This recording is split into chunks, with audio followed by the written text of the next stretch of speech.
Hello, welcome to Windy City Block by Block Real Estate Show.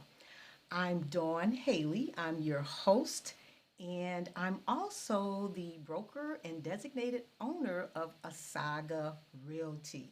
So, welcome. I hope everybody has been doing well with all the different things that have been going on. The weather, I don't know about you, but we got Noah's Ark visited us a couple of weeks ago. So hopefully everybody was good on the water and nothing major happened in your basement.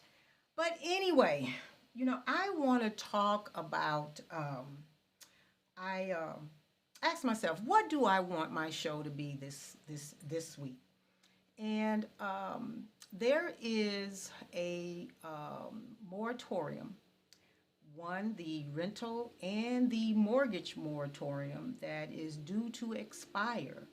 The rental in August 31st of this year, and the mortgage moratorium, July 31st, actually next week. And so I am all about educating. Although I don't work in that arena, which is primarily held on the mortgage side, and the non-for-profits tend to handle crisis of that nature, I still am in the business of real estate, and so I should and I must be able to at least guide you in the right direction. So we're gonna talk about that today. And what is that commercial that the guy says, I help people grow hair, but I'm also a client. So when I speak to you, I am speaking in a position of someone who has been in that situation. Let me say case in point. Back 2 years prior to the housing crisis in 2008, there were exotic loans, and I call them exotic loans because people were getting these loans, buying more than they should have, and ultimately it was what caused the housing crisis. But how it affected me was when once I realized how bad these loans were going to create instability in families, I made the decision not to encourage my clients to take those loans. And of course, doing so, I hurt my business because let's face it, if mortgage loan officers knew that I were aware that I was encouraging my clients not to get these loans, then they're not going to send me the business. But long story short, because I took that stance, I had to deal with loan modifications so that we could keep the roof over our head. And in that process, I learned a lot. I even took some classes in foreclosure mitigation. But the one thing that you've got to really understand, if you find yourself, or if you know someone who is going through the dilemma of wondering what's next, they haven't been able to figure out how to get a hold of their income to match what they need to meet for their obligations, which includes their home or their rental or their lease. And so now they're wondering what's the next step. And so what I want to do today, I want to talk about some of those next steps. And I want you to grab a pen and some paper because I'm going to do my best to provide those links so that you can do your due diligence and start start preparing or researching what you can do to help yourself, because you don't have to sit there and just let things happen to you. There are obviously some options you can pursue, and try to pursue them the best way you can. So again, get a pad and pencil. We're going to talk about those things, but I do want to just say just to give you some numbers, in which, until you actually dig into it, you don't know yourself. All you see is you hear about the moratoriums and that they've been extended, and yes, they have, and that's a good thing. That gives you some time to figure out what it is that you need to do to keep that roof over your head. So it's a good thing that these moratoriums were put in place, but as a result of it, at the end of the day, there's going to be some repercussions, shall I say, of having to have those moratoriums. So, but what I learned in terms of the rental, there's going to be approximately in Illinois 414,000 vulnerable households that are experiencing insecurity in Illinois. And then for home buyers, the unfortunate thing, they are saying, and I hope I got the right page here. Yeah, they are saying that let me make sure, because you know what? I was so busy trying to make sure I got this information, but if I don't say it now, I'm going to say it before the end of the show. But it's a large number of individuals that have, here it is. As of April of 2021, there were 1.9 million borrowers that were 90. This is as of April of 2021, at least 90 days delinquent in their mortgage, and they're anticipating 90% of those who went into forbearance not being able to move forward without some additional help. So when we come back, Mr. Producer, when we come back, I want to start and talk about each individual situations, the rental side and the mortgage side.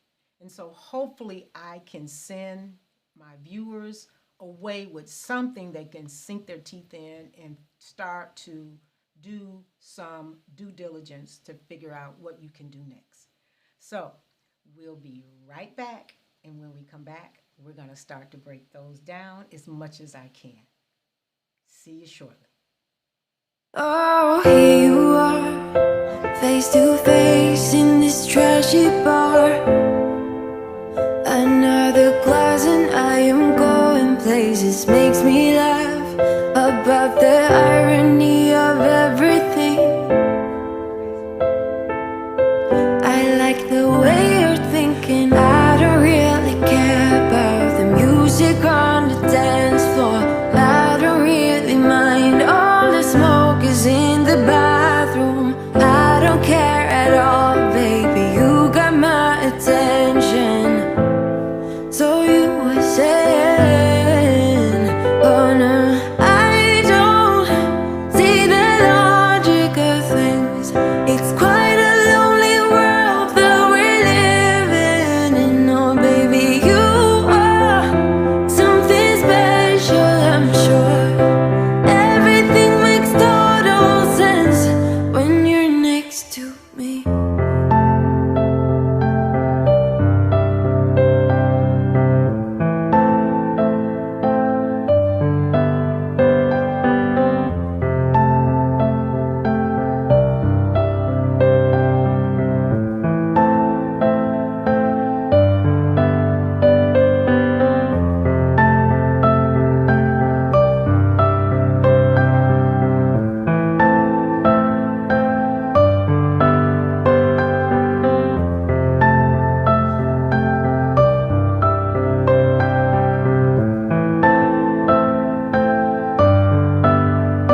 Where you wanna go? I am all about adventure times. Another drink and I'll go anywhere. The way you smile, like a flash in the universe. You are illuminating. I don't really care about the people in the bar line. I don't really mind all the woo girls doing stage dives. I don't care at all, baby.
have told you I could never let you go. I am not so sure you believe me, but if I mean to show you, I will never let you go. No, I don't see the logic of things. It's quite a lonely world that we're living in. Oh baby, you are something special, I'm sure. Everything makes total sense when you're next to me.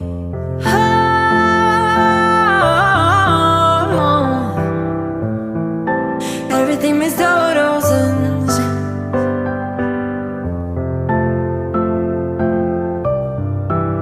when you're next to, when you're next to, when you're next to me.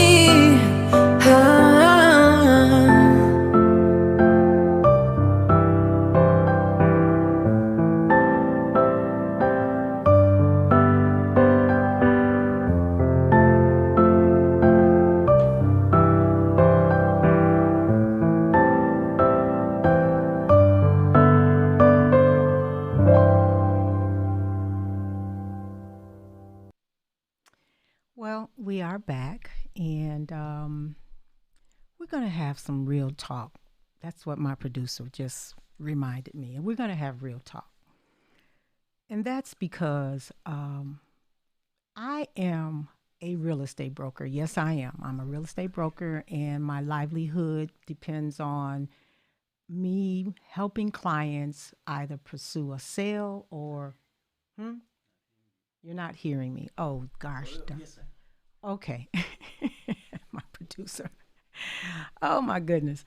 Okay. Because, this, you can hear me. Okay. All right. Well, we just want to make sure you guys can hear me because we ran into a little bit of technical issues last couple of weeks, and hopefully we were trying to iron them out. But anyway, let me go back to what I just said. Yes, I'm in business. Yes, I am. I rely on helping my clients pursue their goal, and that is for buying or selling. But I am first a humanitarian, and I care, even if I don't know you, I care about assisting anybody who is in need of any real estate information to help them make the right decision. So I need to know, and I needed to have this program to let's talk about what's going on with this moratorium. So we're going to start off talking about with the rental moratorium.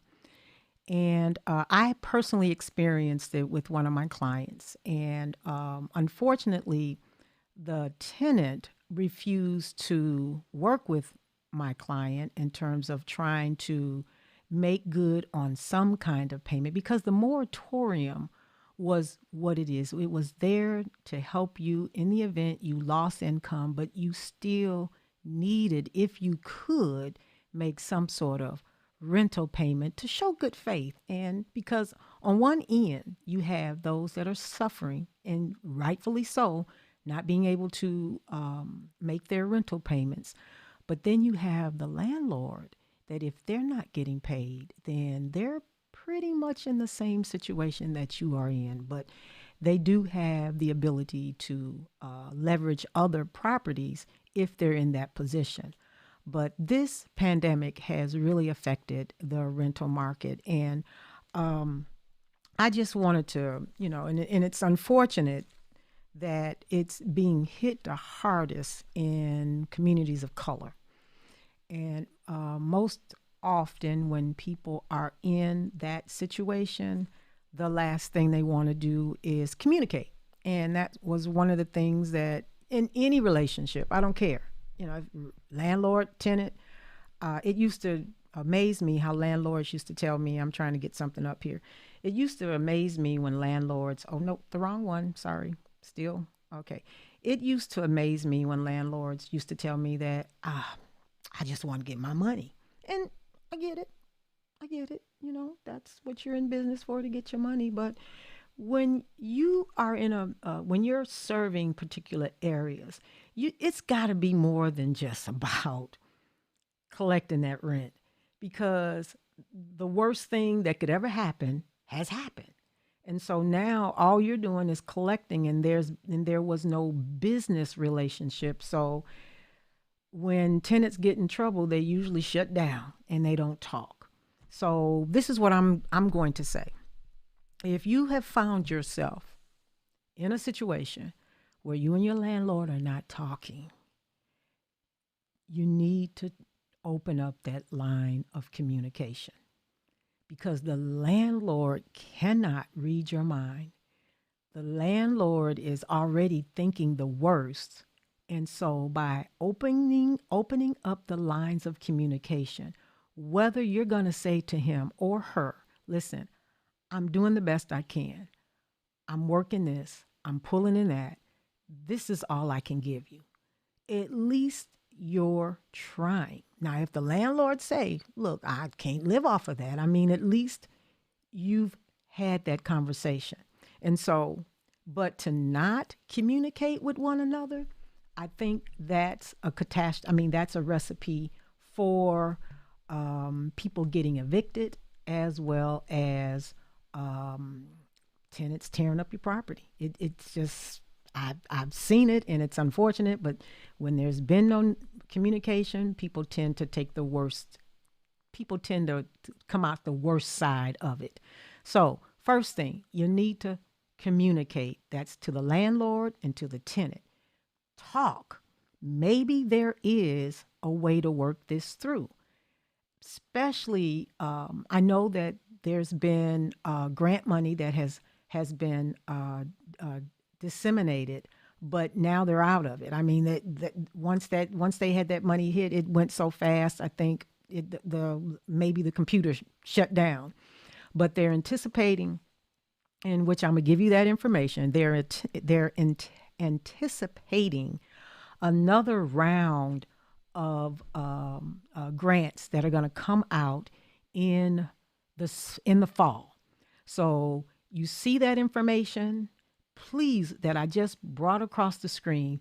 Please write that down, and I will do my best to put that in. I can't think of what it is right now, but put it in my information. I'll make sure that that's in there. But they're going to be coming out with another round. Now, I'm not going to kid you. You're probably not going to get through in the early stages. You're just not. But you got to do things other people aren't doing, because a lot of times when people can't get through, they just, they call the following week, or they call the following 3 weeks. And, next thing you know, a month has gone by and they missed the window. So I'm saying to you, those of you that are out there, call like they owe you that money. And if you need to partner up with someone who you can, if you got to work, or you just can't make the phone calls as much as you like because you got too many years around, you don't want people to know your business, I get it. Partner with someone and try to make those phone calls, because you got to set yourself apart from everybody else who's just putting a call in or two, and then checking in a week later. And if so many people are putting in information, guess what? It's unfortunate, but your stuff could fall at the end of the pile, and then somebody else gets on top of yours. So you really, really, really, really, really have to just push and push and push. And I'm going to give you, and if for some reason, folks, this for some reason, because there are strained relationships out here, especially now. There's strained relationships between the tenant and the landlord. If you've done all that you can to try to work with your landlord, and that person is just not hearing it, or they've got some other things that are going on in their life, because a lot of landlords are waiting for October 31st. So that they can start and file their eviction notice. But the ironic thing about that is there's going to be so many, and I'm talking to the landlords now, there are going to be so many people that are going to be putting in their, filing, that it might behoove you to try to figure out how you can work something out. Try to see if, because on this grant that's coming up with the Illinois, and then you could, depending on if you live in the city, there could be grants available as well. They're looking for and I guess the reason why they're trying to make sure the landlords and the tenants are not feuding and on the same page, that both the landlord and the tenant have to apply once they're able to do so. And so it's got to be a collective effort by both parties. But I just want to go back to saying to the landlords that it's just going to be so many filings that I'm not saying it won't get done, but it could take a minute, because not only are you dealing with a larger number of people that are falling in the cracks, you're still dealing with, still people not, or the capacity of people being on the job, taking care of all of this. So it's just a lot of things going on. And again, I just hope that, for those that are listening, that you can try and hedge the bet and be an advocate for yourself. But if for some reason, and I'm going to play this video, it's called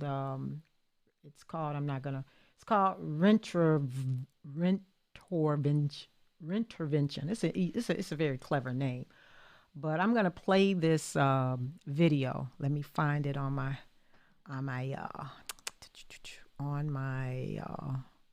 dashboard here, so we can. All right, give me that back. All right, there we go.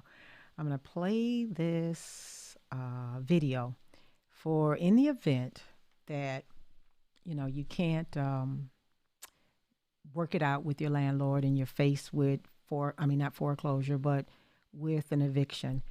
This is a source that you can consider. Here we go.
So again, that was brought to you by Lawyers Committee for Better Housing. When I was working for a village, I worked a lot with this particular organization, and they were very good. They were committed, and it's non-for-profit, so it's not that they're in it for money. So they have a humanitarian goal in helping people who are in situations, because just like I mentioned earlier, if you're not paying the tenant, the landlord may not necessarily be paying his mortgage and may be falling behind. He or she, I don't want to be sexist, he or she may be falling behind as well.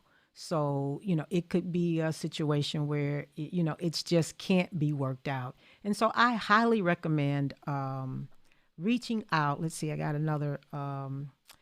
I've got reaching out to the lawyers for better housing. Let me see that. Let me make sure I said that right. Here we go. Yes, Lawyers Committee for Better Housing. I highly recommend. I know it said Chicago, but don't let that stop you, because I worked in a village and it was in the south suburbs, and they came out and they provided just as much information that can help tenants as well. And so the last thing that I want to talk about for tenants, if you are finding yourself not having the income because you just haven't been able to, you just don't have what is that?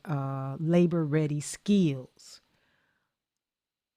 Please reach out to community colleges because they, with this coronavirus, they may have programs that can help you gain employment so that you can at least, if you've got a good relationship or it's workable with your landlord, at least you can say to your landlord, look, this is what I am trying to do. I am just not trying not to pay you. I'm trying to get myself together. This COVID has been crazy, which it has. It's no big secret. And so I'm trying. So that's another resource that you should also consider. And then I say to the landlords, if if there's a compassionate part of you, do some research for your tenants too. I know that may be what, but it's all about you helping them help you. And if you can kind of look at it that way, maybe it won't seem like, that's not my problem. But at any rate, the last thing I do want to suggest too for tenants that are looking for options out there is to reach out to the neighborhood housing service. They're another good resource that you can contact. And if they know of anything that's going on out there, then they will at least have enough information to share that with you.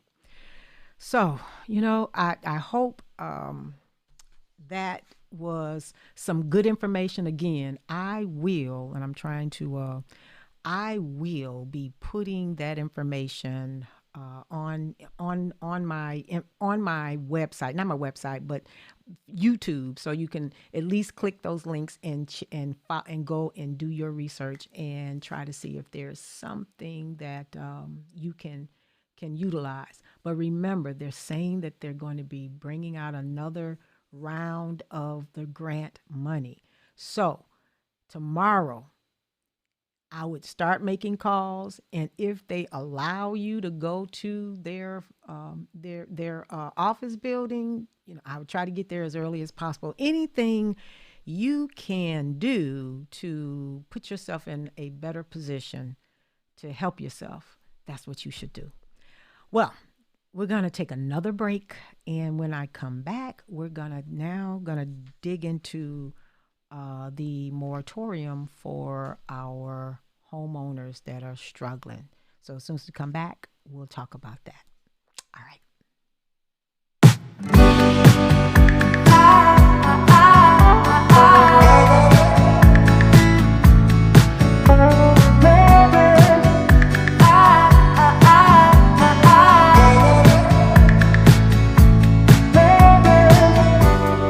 Meet me where the meadows grow by the water hole. Lucid dreams of you and me. Sky high, busy life, I wanna live. Oh, muscle tight, early light, cleanse down jaw. Say my name or say it twice. Shed this layer of overthinking.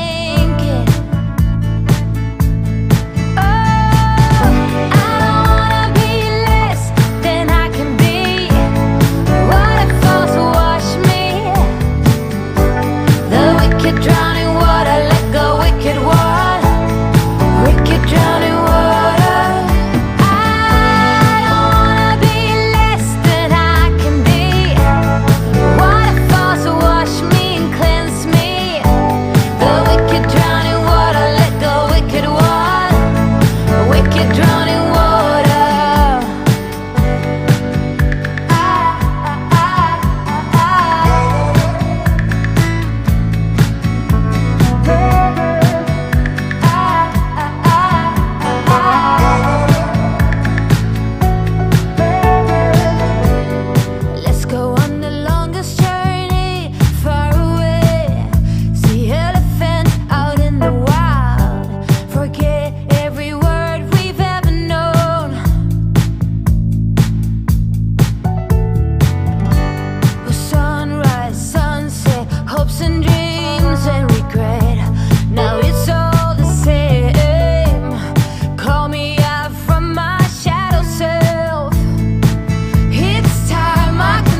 not gonna stress, not gonna make a mess.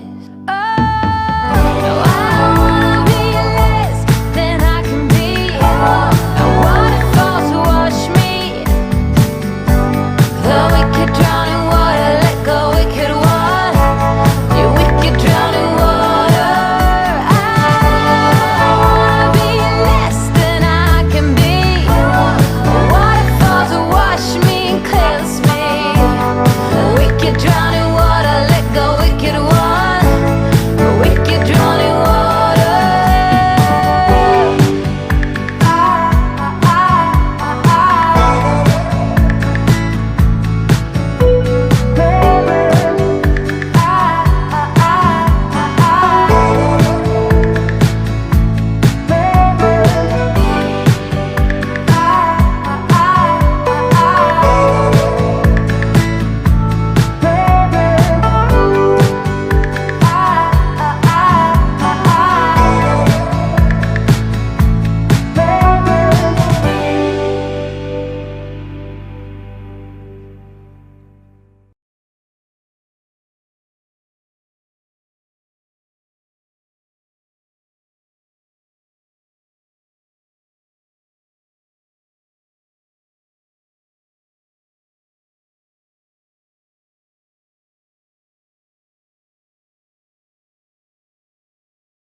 Oops, I'm sorry. I just realized you couldn't hear me. But anyway, let me pub myself out.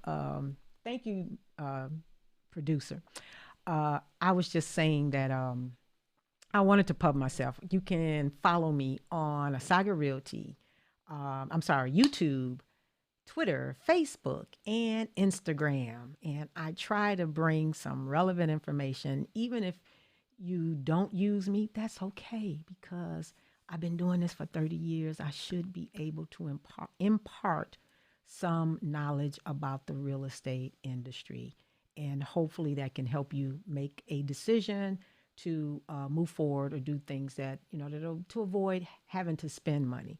But anyway, what I'm going to do is I'm going to play a video that talks about what you can do after this moratorium is expired. So let me get that set up and here we go. Be right back.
What? You don't hear it? Can you hear it now?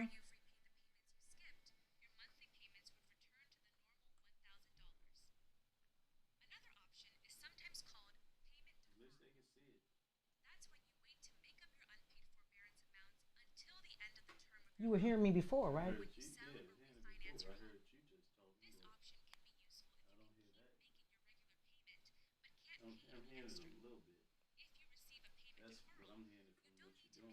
Hmm?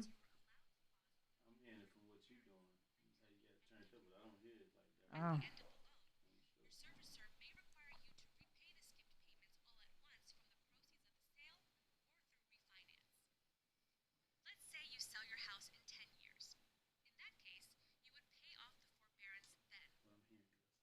Hmm?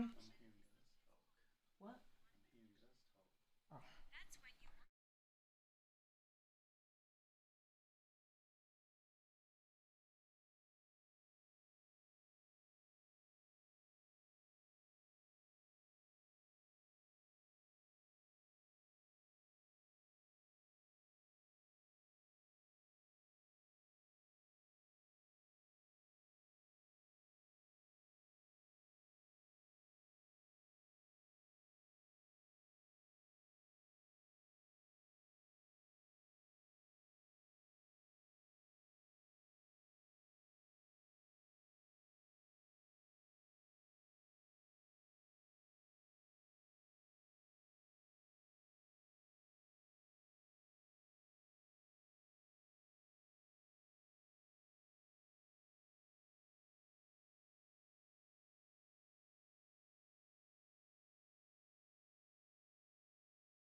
Oh, okay. Okay. Yes, I was just told. Can you hear me now, Mr. Producer? Can you hear me now? Can you hear me? Can you hear me? All right. I was told that video was not being heard. So we're going to go over what that video entailed. It was talking about, let's bring that up. Let's bring it up. Come, you're not, boy, I tell you.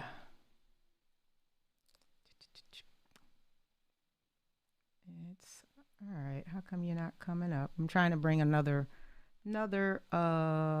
okay, here we go.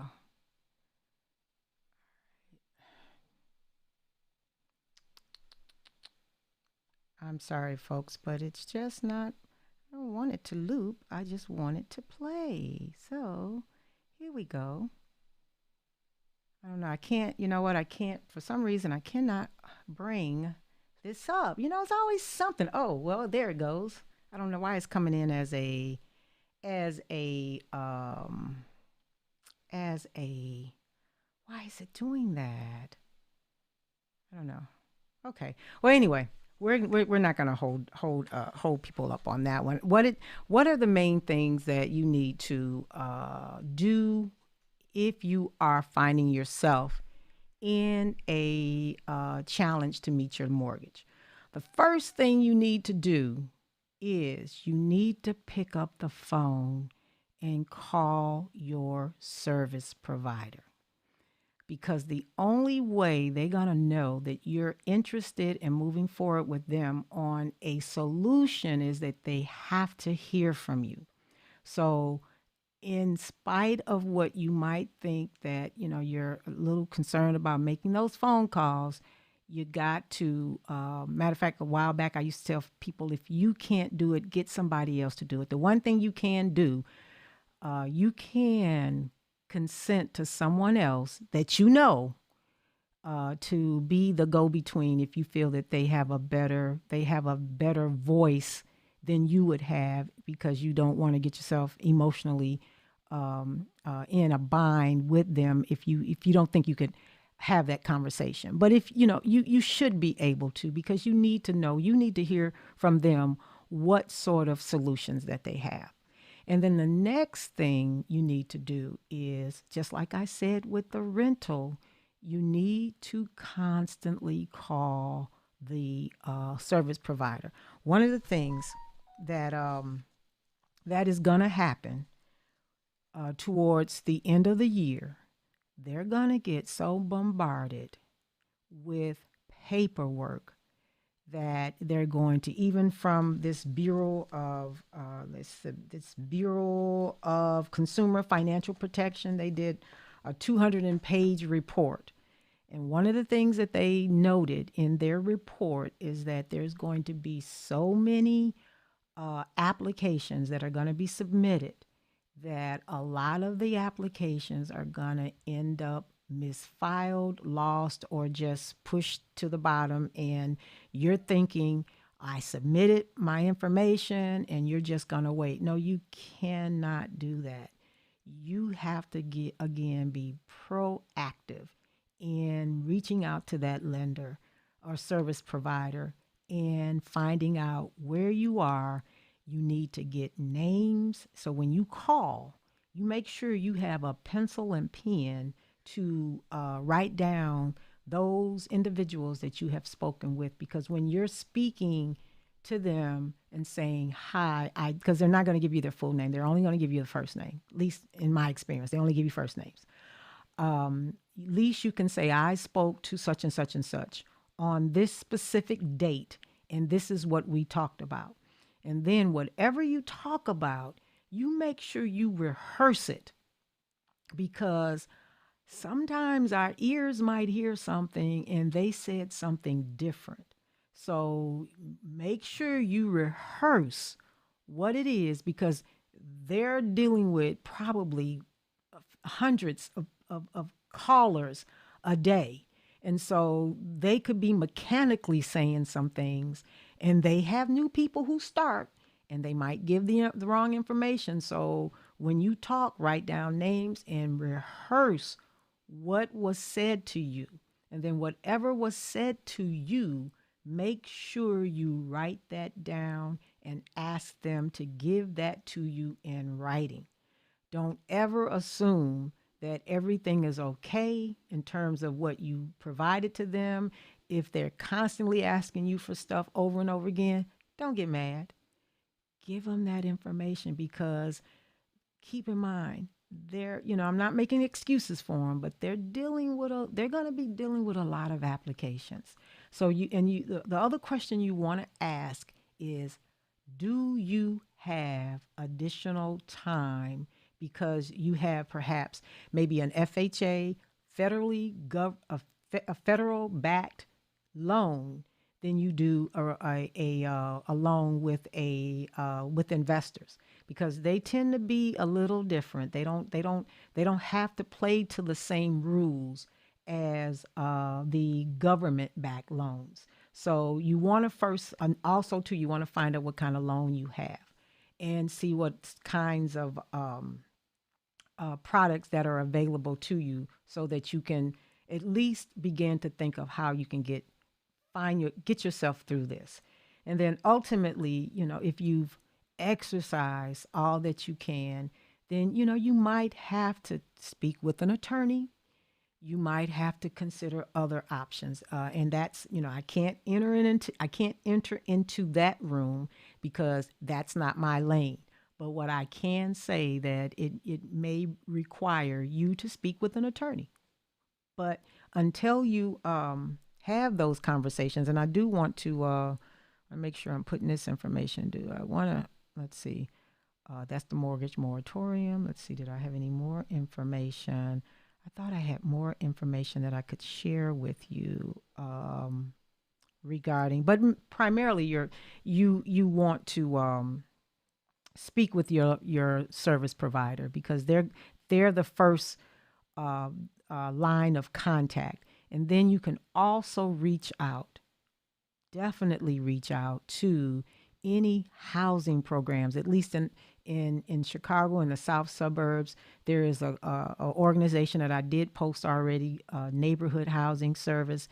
If you go onto their website, let me pull them up again. If you go onto their website, they do have, why can't I find, you know what? Here we are. I'm going to post them again. Neighborhood housing. And just because it says Chicago, please don't let it trip you on that. They do help not only people living in Chicago, but also the southern suburbs, whatever. So, but anyway, they have a host of information. They have, I think I mentioned before, they have workshops. They have tools that you could possibly use to help you get back on track. And if there are other resources that you can utilize, they will know.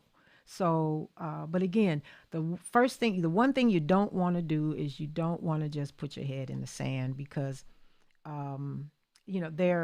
they're looking for people that are gonna, or homeowners that are gonna work with them, and and your efforts will oftentimes give them some sort of clue that you want to work with them. But if you're not returning their calls, or it's difficult for them to get information from you regarding your situation, then then they're going to assume. And these folks are ready and willing to start moving forward with the foreclosure process. It's been almost 16 months since it's been a moratorium on mortgage payments. So they're looking to start trying to figure out, even though they're supposed to work with you, but they're trying to move forward in recapturing some of the lost income that they've lost over the last 18 months. So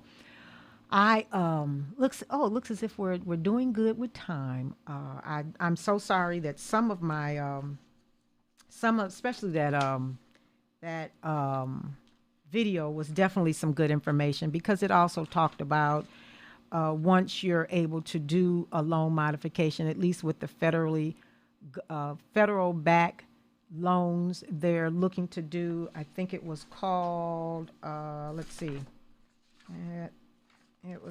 they're looking at some special type of financing. I must have left those notes. I'm sorry. There is some kind of loan modification program that they're supposed to talk with you about, seeing if that's a program or an opportunity for you. That's why I said call them, ask them what kind of programs. Right now, they're supposed to be sending that information out to you, but if they're not, don't assume that they are. You again have to be the advocate for yourself. So I hope, and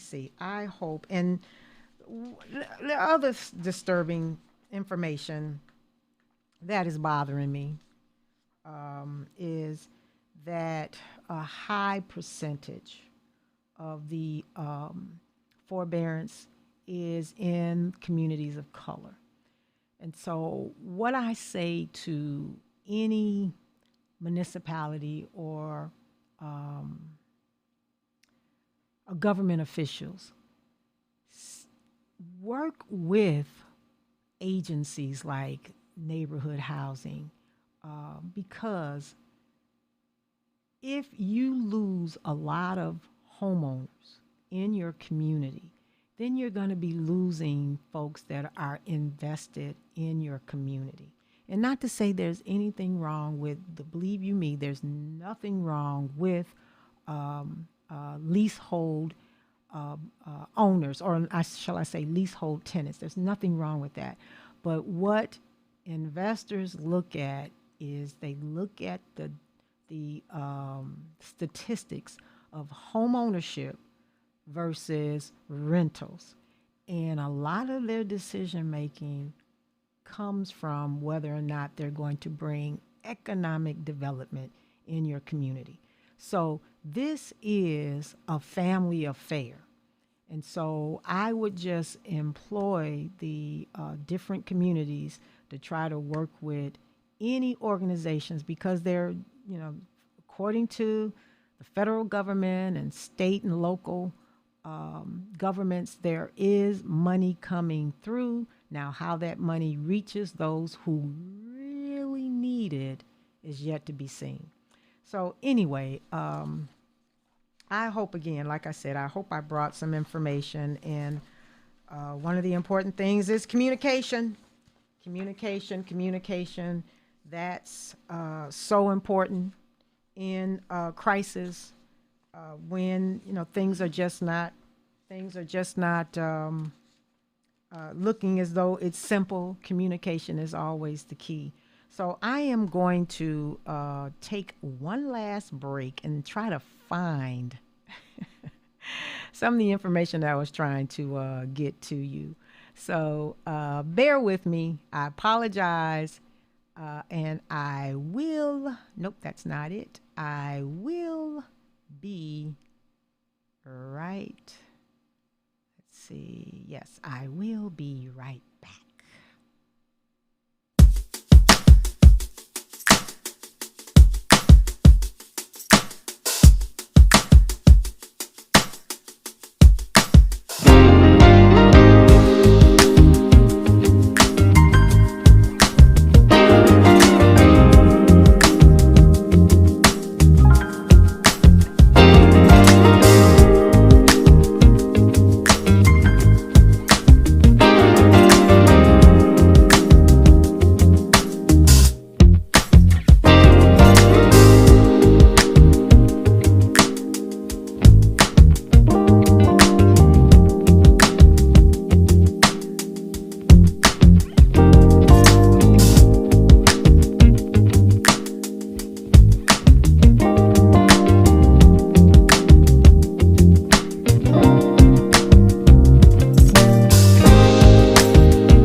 I'm sorry, I keep forgetting. I keep forgetting. Learning this new system. I got to put a tag right there. Unmute yourself, Dawn. But anyway, I was just going to repeat that again.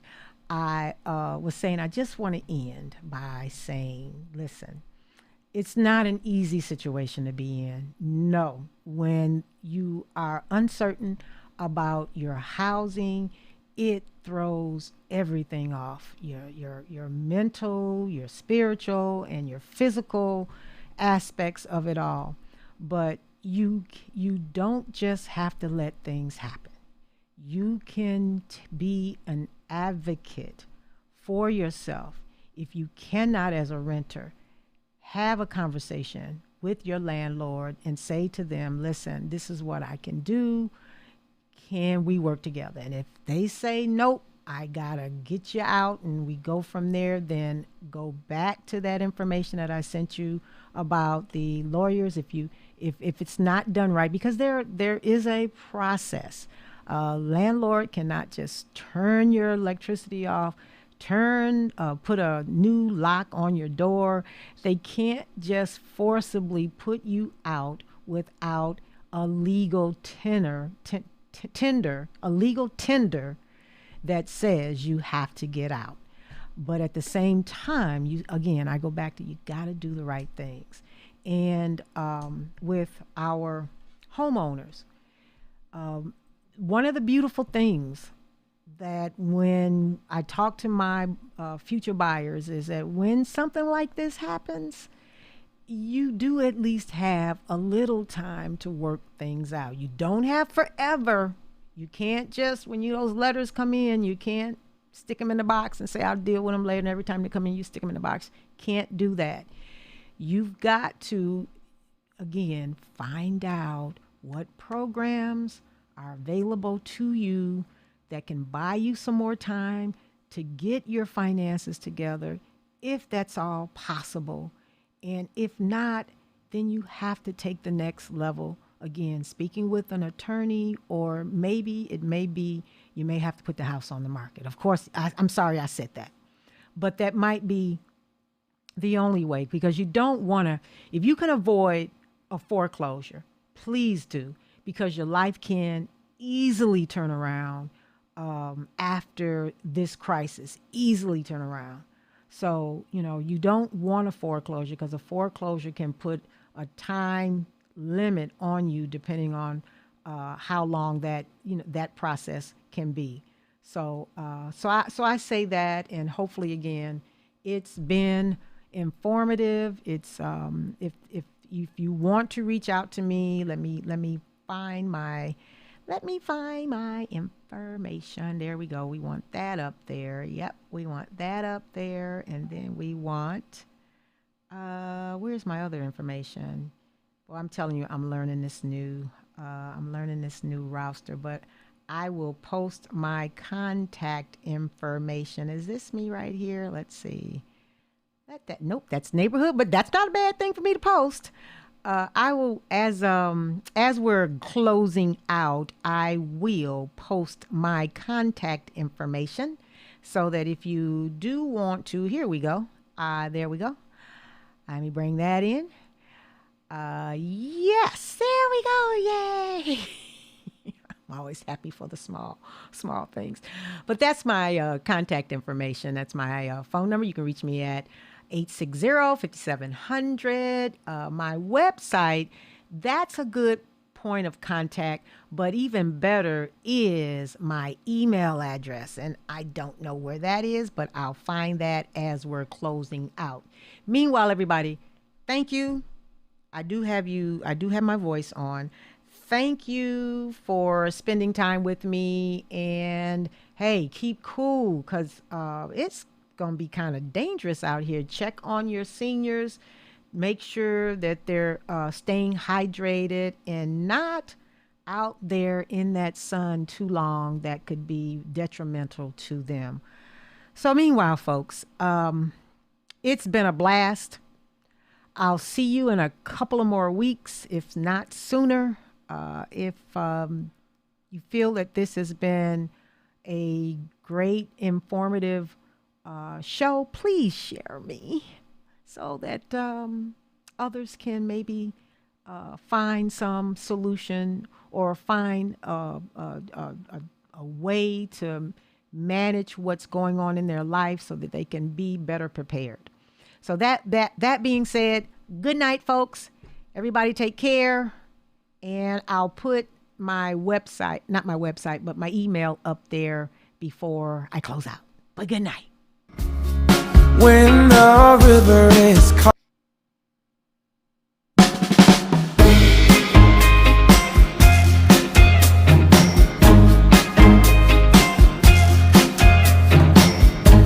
I stand by you when you're falling. When the river is calling, I said I love you forever. We can make it together. What goes up must come down. There's lots of friendly faces all around, and nothing's ever lifting me higher than a touch of your sweet desire. Well, we're all built and right. We just have to hold on through the night. As long as we are watching the fire, we'll be safe from the devil's choir. I stand by you when you're falling. When the river is calling, I said I love you forever. We can make it together. Yeah, yeah. When things go wrong, it's easy to sing a sad song. Seems like nothing comes for free, yeah. And it won't take a lot. Your fragile soul will soon be strong. I'll carry you so tenderly. What I wanna say is that I stand by you when you're falling. When the river is calling, I said I love you forever.